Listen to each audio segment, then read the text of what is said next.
Serious. Have you ever known someone who's gone missing? If so, what's the story? Attention. Serious. Tag notice. Jokes, puns, and off-topic comments are not permitted in any comment, parent or child. Parent comments that aren't from the target group will be removed, along with their child replies. Report comments that violate these rules. Posts that have few relevant answers within the first hour, and posts that are not appropriate for the serious tag will be removed. Consider doing an AMA request instead. Thanks for your cooperation and enjoy the discussion. I am a bot, and this action was performed automatically. Please contact the moderators of this subreddit if you have any questions or concerns. A crazy woman did this in my village in the 70s. Her husband was a notoriously abusive alcoholic. She somehow got herself to a metropolitan city, found herself a job and came back once it was clear her husband was about to kick it. He had squandered almost all the wealth and land that came down to him through his father and blamed her for not having children. She saw to it to get whatever was left, sold it to other relatives and left for good after his death. Last I heard, she's still alive, never married or had children but taking care of herself in her late 70s. The best I understand, she took the help of her younger brother to get out. He'd be 10 or so then. I imagine the kid stole something from the family for his sister, and he was the talk to the village. Think of a time when there was no telephones. She got him out as well. He went on to move to Europe. The brother-sister bond is something that stood out to me. The reason why they're both alive and well is because she sacrificed her life for him and he has paid it in kind. Bought her house. Her family shunned her for leaving. Her brother left because she was shunned. Even today she's told as the villain of the story, not the survivor. Woman is a true feminist icon. I hope they make a short movie about her and pound that shit into my backward-ass thinking village's head. My neighbor's wife disappeared one day. Then they found out the husband cooked her in their restaurant for 3 days. He drained the liquids into the grease trap and threw the bones into the garbage. Never found those, but he kept her skull for his mom's attic. He got a new girlfriend within weeks of his wife's disappearance, and when he noticed the cops following him on a drive with his girlfriend, he confessed everything to her, stopped the car and jumped off a huge cliff, and lived. When they asked him why he killed her, he just said she was too loud.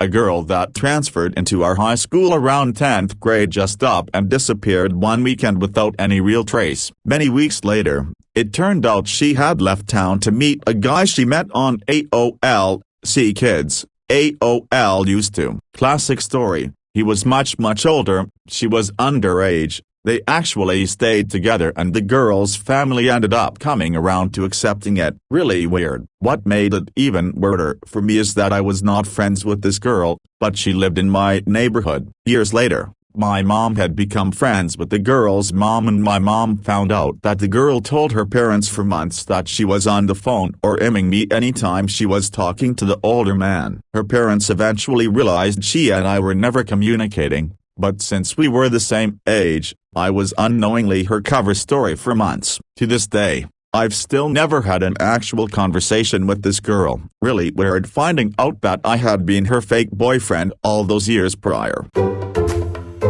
This just jogged my memory about a friend of a friend in high school. She also did a similar thing. However, it was Facebook instead. I'm pretty sure the guy was at least in his 40s with 2 kids in middle school when she decided to run away with him junior or senior year. She was basically a mother to these kids even though she was only a handful of years older than them. My biggest wonder is it seems like the guy's entire family including extended family just accepted all of this. A barely legal, possibly underage runaway is now part of their family and married to a 40-plus-year-old guy. I've periodically checked her FB throughout the years and there's just tons of pics of huge family get-togethers. As far as I'm aware, she has yet to make contact with her own family.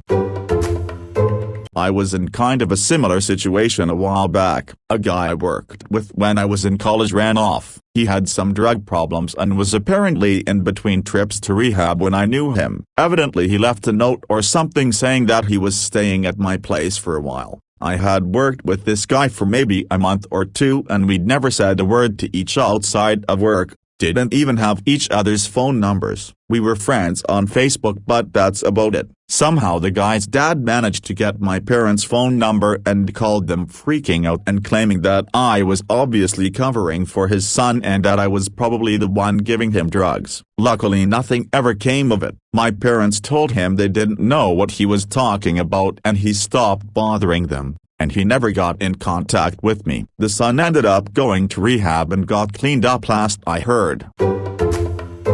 Very similar thing happened to me. My mom's neighbor was temporarily housing her, the neighbor's niece, after she got into trouble at home over meeting up with older men. The niece and I are the same age but never really talked. No particular reason. We just never did. A few months go by and eventually the neighbor talks to my mom and says how happy she is niece and I have been hanging out so much lately. My mom's like, oh, they haven't been. Turns out the niece had been meeting up with random men, but claiming she was walking down to meet up with me and hang out. Whole thing was odd.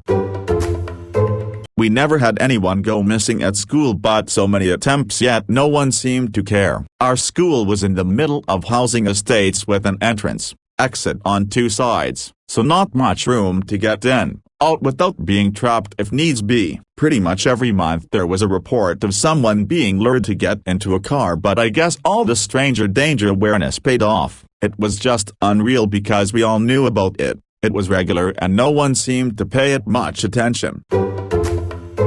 I had a student that had this happen with a family member. It was rough trying to lie to keep hope after the first couple days, given I used to live near the area he was hiking and knew that if you weren't found within the same day it was extremely rare to survive. It's really important to have other people with you when you go out hiking and keep with the group. In her uncle's instance, he was a very competent hiker, but got a bit brash and didn't want to wait for the group he was with and went forward alone. It took over a week to find his body. As per usual, he'd fallen and wasn't able to get help. I think a lot of people get used to just walking around local parks, nature preserves, and think hiking out in the middle of nowhere is like that.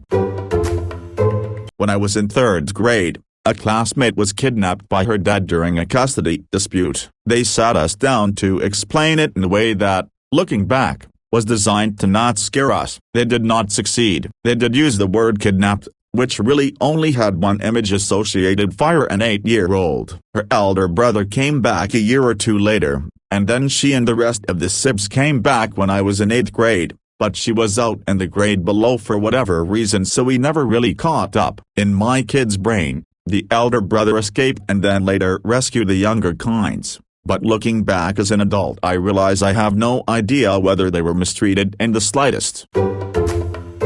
When I was a teenager, there was a kid that lived a few doors down from me that was always hanging around my driveway. He didn't have very many friends, came from a broken home, and had some behavioral issues. Clearly in need of companionship, I would invite him on bike rides around our neighborhood and play video games with him. He always used to tell me that if he ever chose to disappear, no one would be able to find him. Years later, when he was around 25, he made good on that promise. His mother is one of the kindest people I have ever met, and it's been about 7 years and she is still fervently looking for him. It is crushing. This one might get a little disturbing. I was the person who went missing when I was about 6 years old for about 2 weeks. I don't remember much of it, but I know it definitely happened as I have scars and stuff from it. But I can't remember what exactly happened. I was taken by my cousin and held for 2 weeks before they found me. Those entire 2 weeks were one big blur. According to my parents, they said I had many slash wounds, cuts, bruises, and burns, and the police had found evidence of me also being sexually assaulted. I remember being told it happened, but not really remembering any details after that and in my teens. But I also had a lot of problems with new people and started being scared of adults and anyone new. Until more recently, but even now, it's like all in bits and pieces with no real clear chronological order. Here are some of the pieces I have put together that I feel at least somewhat comfortable sharing. I remember sitting in a bathtub while bleeding and having someone, not my cousin, yell at me and touch my testicles. I also remember being attacked and bitten by a dog while my cousin and this other abuser, the same person from before, watched. A fella I went to middle and high school with went missing around Thanksgiving one year. It was about 10 years ago now. Mid-sized town in Key. There were a lot of Facebook posts, pleas from his dad, community organized searches, etc. He was a new father himself, and it made for a terribly sad story around the holidays. If I remember right, his truck was found burned out, hidden in the woods. Then his body was found separately, also burned, but with a gunshot to the head. I don't believe anyone has been charged, or at least I haven't heard of such. About 15 years ago, my uncle drove up from Arizona with his 3 kids to Illinois where my family and grandma lived. He stayed the weekend at my grandma's, and was supposed to stay another week before heading back to Arizona, but then left in the middle of the night on a Sunday without a word. He did, however, leave a note saying he wouldn't be back and my grandma was to take care of the kids. None of us, not even his kids or ex-wife, heard or saw anything about him until 2 years ago when my mom found him on Facebook. Apparently he moved to the Philippines with some Filipino woman and started a new family there. My grandfather, he was a deadbeat dad, drinking all his money and making my mother and grandma suffer a lot. He was violent and used to cheat on my grandma with several women. One day he didn't come after work to the house for about 15 years. Turns out he had won a lottery prize during the 70s and moved to Brazil without telling anybody. My grandma only got a letter a year later saying that she should meet him in Brazil, but my grandma ignored him and married the man she spent her whole life with. Funny enough, he came back during the 90s completely broke and with a debt with some Brazilian mafia dudes. My mom told him to beat it and he threatened us to sell the house unless we welcomed him back in the family. Little did he know that my grandma actually bought back the house from the bank, so he spent the rest of his short remaining life as a homeless man.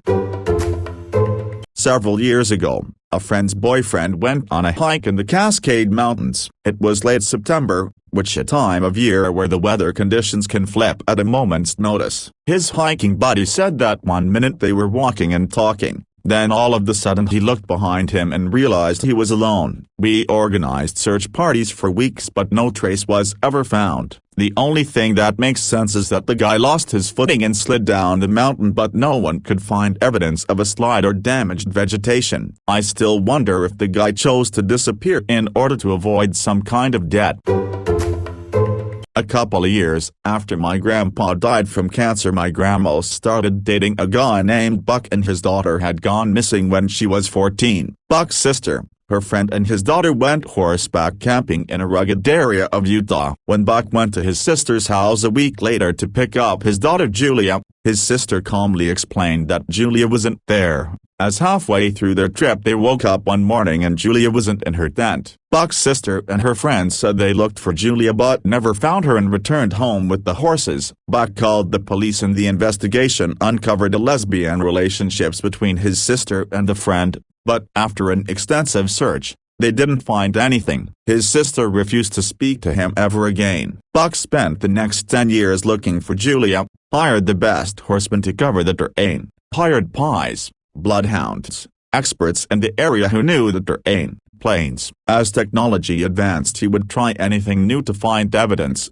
but nothing ever turned up. He lost a ton of money to the searches and his marriage, as it destroyed him and he couldn't move past it. He spent weeks alone, on horseback and foot, looking, searching, and talking to her. He theorized to me that he believes his sister and her lover went after Julia to rape her, and when she fought back they killed her and dumped her body in one of the many deep ravines that are unsearchable and unreachable. Even decades later he seemed obsessed and said he couldn't wait to die, to find out what happened and to get to hold Julia again, in heaven. This was many years ago, but I had a cousin that lived in a remote area of the western U.S. He had just graduated high school and was working a job putting up fences in a mountainous area. The crew had pretty much finished for the day and had gone back to the campsite when my cousin wandered off from the rest of the group. He did not return. Despite months of searching, no one was able to find him, and eventually my family had services and placed a marker in his honor at the cemetery. Nearly 8 years later, a hunter came across his remains. He was under a tree and his hands were up behind his head in laid-back position and his wallet was underneath. They assumed that he had gotten high or drunk and fell asleep only to succumb to hypothermia at the high elevation. It provided closure for his parents and they did inter his remains where the marker had been placed, but we all endured years of agony, dread and frustration through this event. I had an employee, Jason, that had worked for us for 6 years, 4 of those directly reporting to me. He was a pretty good worker, and a nice guy. One day, a police officer came to our office and said he was looking for Jason. Jason was scheduled off. The officer said, "Jason has a warrant for an unpaid traffic violation. No big deal. He was just wanted to come down to the court building and make arrangements to take care of the legal issue." The next day, we told Jason what had happened. He asked me if he could clock out right then and go down and settle it immediately. I said sure, so he went. Later that same day, he came back to work saying it was all taken care of. Maybe a month went by, and then another officer showed up looking for Jason. The next time Jason was scheduled, I told him another cop came by. He said he had worked out a payment plan for the fine and had forgotten to make the payment. He again asked me if he could leave to take care of it. He left. I never saw him again, ever. We called the jails in the area to see if they had him. We eventually got in touch with his ex. She said that she was looking for him too and hadn't seen him. To this day I don't really know what happened or where he went. Online searches have not turned up anything. He has a pretty common name, so it's like a needle in a haystack. It seemed like a simple traffic fine was hardly a reason to abandon a good job, but we may never know. Worked at a company where I got real close to the 2 owners. Very odd relationship, but it worked. They had a third business partner who left due to mental illness. He'd pop in every so often and cash a check. Despite selling his shares, ownerships etc., they still gave him a fairly decent wage for doing nothing. Chill guy.